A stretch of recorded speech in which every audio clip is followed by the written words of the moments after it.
बच्चों, आप लोगों को आज मैं ब्रायोफाइटा प्लांट किंगडम का ये तीसरा ग्रुप है।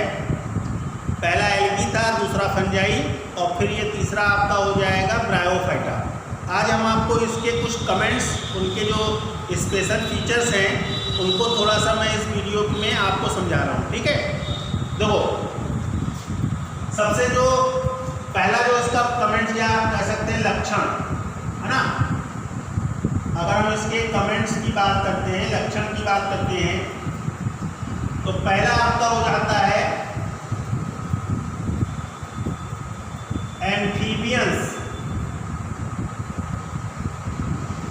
ऑफ प्लांट,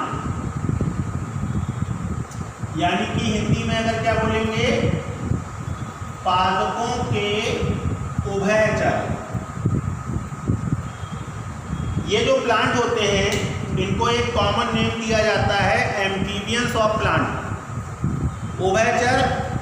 अब अगर मैं आपको उभयचर की मतलब या मीनिंग समझाऊं तो आप ये समझ लो, उभयचर वो होते हैं जो जल में भी पाए जाते हैं और थल में भी पाए जाते हैं, यानी कि जल और थल दोनों जगह पे निवास करते हैं। ऐसे जीवों को हम लोग क्या बोलते हैं, उभयचर। ठीक, clear. Those organism live in water as well as land, ठीक, नोन एज एम्फीबियंस। तो ये जो प्लांट होते हैं, ये जो ब्रायोफाइट्स होते हैं, समझ गए, इनकी लाइफ में वाटर क्या होता है, एक नेसेसरी फैक्टर होता है। आप इसको इस तरह समझ लो कि अगर हम इनको वाटर में ना रखें या वाटर इनको ना मिले बाई चांस, तो इनकी जो लाइफ साइकिल है वो स्टॉप हो जाएगी, रुक जाएगा। इसका जो जीवन चक्र है वो ब्रेक हो जाएगा, रुक जाएगा। तो ये इनका नेचर होता है कि इनको अपने जीवन चक्र में थल की भी आवश्यकता होती है, यानी कि भूमि की भी आवश्यकता होती है, और साथ ही में जल की भी आवश्यकता होती है। समझ गए? तो ये इनका सबसे मेन पॉइंट है, सबसे मेन कैरेक्टर है। फिर देखो हम बात करेंगे नंबर 2 पॉइंट की, false leaf stem and root. इसका मतलब क्या हो जाएगा, आभासी जड़, तना, पत्ती। ये इसका दूसरा पॉइंट है। देखो ब्रायोफाइटा में जो जड़, तना, पत्ती होते हैं, देखने में तो वो जड़, तना, पत्ती लगते हैं, लेकिन वो फॉल्स होते हैं, यानी कि आभासी होते हैं। क्यों ऐसा होता है, इसका भी रीजन समझो। आप लोगों ने सुना होगा जाइलम और फ्लोएम का नाम, सुना है? जाइलम जो होता है वो जल और खनिज को ऊपर पहुंचाता है पत्तियों तक, और फ्लोएम जो होता है वो भोज्य पदार्थों को पत्तियों से जड़ों तक पहुंचाता है। ये संवहन ऊतक होते हैं ना, इनको क्या बोलते हैं, कंडक्टिव टिश्यूज।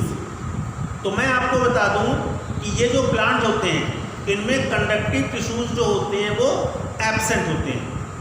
तो जब जाइलम और फ्लोएम अनुपस्थित हैं, इसीलिए इनमें जो लीफ, रूट और स्टेम है, इनको हम लोग ट्रू, वास्तविक ना बोल के कैसा बोलते हैं, आभासी।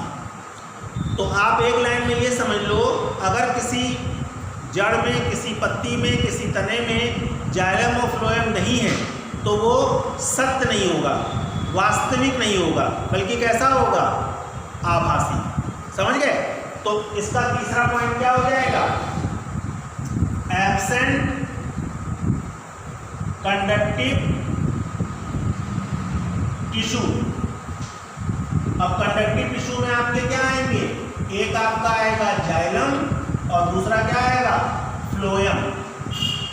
एब्सेंट कंडक्टिव टिश्यू यानी कि संवहन ऊतक क्या होते हैं, अनुपस्थित होते हैं, और संवहन ऊतक में आपका क्या आता है, एक जाइलम और दूसरा फ्लोएम। बोलो आया समझ में? क्लियर? क्लियर? अब देखो नंबर 4, देखो ये जो प्लांट होते हैं ये हमेशा ऐसे स्थानों पर मिलते हैं जो मॉइस्ट प्लेस होती है, नम वाले स्थान, नमी युक्त वाले स्थानों पर पाए जाते हैं। और इनमें जो लाइफ साइकिल होती है उसमें 2 पीढ़ियाँ होती हैं। दो जनरेशन, ये भी इनके लिए इम्पोर्टेंट पॉइंट है। इनके जीवन चक्र में 2 पीढ़ियां पाई जाती हैं। अब वो 2 पीढ़ियां कौन कौन सी हैं वो भी आप समझ लीजिए। देखिए, तो जो इसकी पहली पीढ़ी होती है इसको हम लोग बोलते हैं गैमीटोफाइट, और इसका मतलब क्या होता है, युग्मकोद भिन्न। युग्मकोद, अगर हिंदी में बोलें तो क्या बोलेंगे, युग्मकोद भिन्न।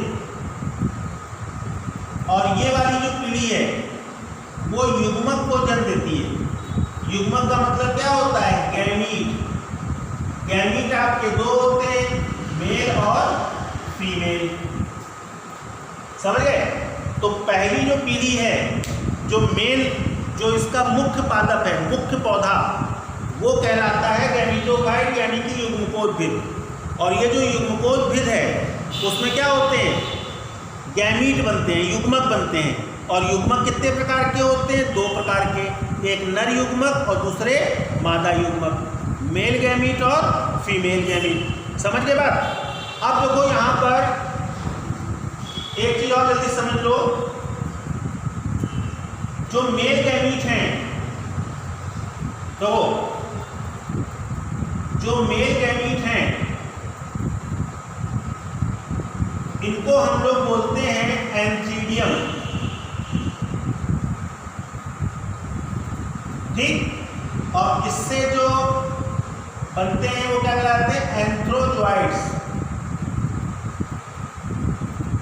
ये एंथ्रोजॉइड जो होते हैं वो एक तरह से गैमीट का काम करते हैं, युग्मक का काम करते हैं। और जो फीमेल गैमीट होते हैं वो आर्चिगोनिया के अंतर्गत आते हैं। आर्चिगोनिया, ठीक? और आर्चिगोनिया में क्या बनता है, एग सेल। तो ये चीज आप लोग को ध्यान रखनी है। जो मेल गैमीट है वो एंथीडियम के अंतर्गत आएंगे, एंथ्रोजॉइड्स बनाएंगे। फीमेल गैमीट में आर्चिगोनिया आती है और वो क्या बनाती है, एग सेल। एंथ्रोजॉइड्स और एग सेल आपस में फ्यूज कर जाते हैं, यानी कि जुड़ जाते हैं। इस क्रिया को निषेचन कहते हैं। और फिर बनता है जायगोट। जायगोट से इसकी दूसरी पीढ़ी बनती है। उस दूसरी पीढ़ी को हम लोग क्या बोलते हैं, वो जो दूसरी पीढ़ी है उसको हम लोग क्या बोलते हैं, इसको हम लोग बोलते हैं स्पोरोफाइट। और हिंदी में क्या बोलेंगे, बीजाणुविद। ये आपकी क्या होती है, second. Gametophyte first, sporophyte second. और ये क्या बनाता है, बीजाणुविद। देखो बीजाणुविद जो होते हैं वो 3 भागों में बटे होते हैं। पहला आपका होता है कैप्सूल, दूसरा होता है सीटा और तीसरा होता है फूट। ये जो फूट होता है वो गैमीटोफाइट से जुड़ा होता है। गैमीटोफाइट से क्या होता है, जुड़ा होता है। सीटा जो होता है वो एक तंतु होता है और कैप्सूल जो होता है ये अपने द्वारा बीजाणु को जन्म देता है, यानी कि स्पोर्स को। समझ में आता है? ये जो स्पोर्स होते हैं जब अनुकूल समय होता है तो ये स्पोर्स अंकुरित होकर फिर से गैमीटोफाइट को उत्पन्न कर देते हैं। तो आपने यहाँ पर क्या समझा, सबसे पहले गैमीटोफाइट पीढ़ी होगी। गैमीटोफाइट में नर और मादा युग्मक बनेंगे, एंथ्रोजॉइड्स और एग सेल। एंथ्रोजॉइड्स एंथीडियम से बनेगा, एग सेल आर्चिगोनिया से बनेगी। क्लियर? दोनों में निषेचन हो जाएगा, यानी कि फ्यूजन हो जाएगा, जायगोट बन जाएगा। जायगोट से दूसरी पीढ़ी बनेगी स्पोरोफाइट। स्पोरोफाइट में 3 पार्ट होंगे, कैप्सूल, सीटा और फूट। इसको हिंदी में भी यही बोलेंगे। फूट जो होगा वो गैमीटोफाइट से जुड़ा रहेगा और भोजन लेता रहेगा। सीटा जो होता है वो तंतुनुमा भाग होता है और कैप्सूल जो होता है वो इसका उर्वरक भाग होता है जो आगे चलकर क्या बनाता है, बीजाणु। बीजाणु जब विकसित हो जाते हैं तो अनुकूल समय आने पर अंकुरित हो जाते हैं और अंकुरित होकर फिर से क्या बना लेते हैं, गैमीटोफाइट। तो बात समझ में आई। तो यहाँ पर अगर हम इसको एक आरेख के रूप में देखें, तो देखो इस तरह से आप समझ सकते हो। पहली पीढ़ी कौन सी हुई, गैमीटोफाइट हुई, क्लियर। गैमीटोफाइट से क्या बने, गैमीट बने। गैमीट में क्या हुआ, निषेचन हुआ, फर्टिलाइजेशन से क्या बना, जायगोट बना। जायगोट से क्या बना, स्पोरोफाइट पीढ़ी बनी। और स्पोरोफाइट से क्या बना, स्पोर्स बने। और स्पोर्स ने फिर से क्या बना दिया, गैमीटोफाइट। यही तो क्रम हुआ। तो इसमें पहली पीढ़ी तुम्हारी कौन सी हुई, गैमीटोफाइट। दूसरी पीढ़ी कौन सी हुई, स्पोरोफाइट। क्लियर, बात समझ में आई। गैमीटोफाइट से स्पोरोफाइट बनी और स्पोरोफाइट से गैमीटोफाइट बनी। तो ये जो पूरा चक्र आप लोग देख रहे हो, यही क्या हो जाएगा, लाइफ साइकिल, यानी कि जीवन चक्र। आया समझ में। तो ये जो सारी क्रिया मैंने आपको समझाई, इसको बायोलॉजी की भाषा में क्या बोलते हैं, पीढ़ी एकांतरण। क्या बोलते हैं, पीढ़ी एकांतरण, यानी कि अल्टरनेशन ऑफ जेनरेशन। आया समझ में। तो आपसे 1 नंबर के क्वेश्चन में कभी कभी पीढ़ी एकांतरण की परिभाषा पूछ ली जाती है, what is the alternation of generation. तो मैंने आपको यहाँ पर बता दिया कि जो गैमीटोफाइट और स्पोरोफाइट पीढ़ियाँ होती हैं, यानी कि युग्मकोद्भिद और बीजाणुद्भिद, ये जीवन चक्र में एक दूसरे को एकांतर क्रम से जन्म देती हैं। गैमीटोफाइट स्पोरोफाइट को, स्पोरोफाइट गैमीटोफाइट को, ये इनका एकांतर क्रम होता है। तो इसी क्रम को हम लोग क्या बोलते हैं, पीढ़ी एकांतरण। समझ गए। In bryophytes gametophyte generation reproduce sporophyte and sporophyte reproduce gametophyte alternatively. This phenomenon is known as alternation of generation. आया समझ में, क्लियर। तो ये जो पॉइंट मैंने आपको बताए हैं, ये कुछ स्पेसिफिक पॉइंट हैं जो ब्रायोफाइटा से रिलेटेड हैं।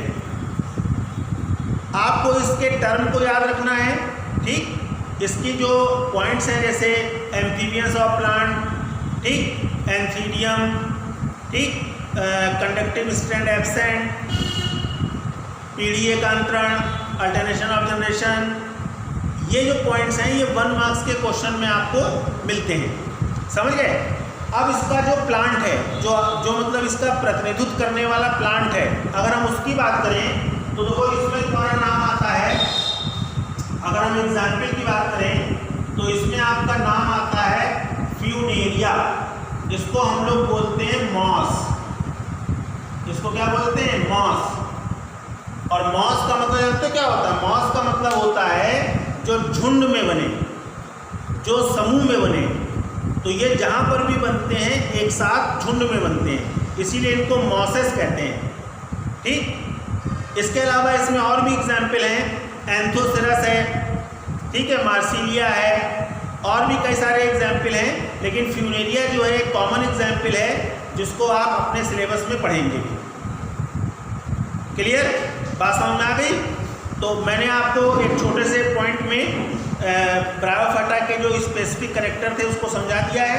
इसको ध्यान से आप समझें और इसके जो पॉइंट्स हैं इनको आप लर्न भी रखें, क्योंकि ये आपके सिलेबस के लिए भी इम्पॉर्टेंट हैं, आगे के लिए जो कॉम्पिटिटिव एग्ज़ाम होते हैं उसके लिए भी इम्पॉर्टेंट हैं, ठीक। Okay, thank you.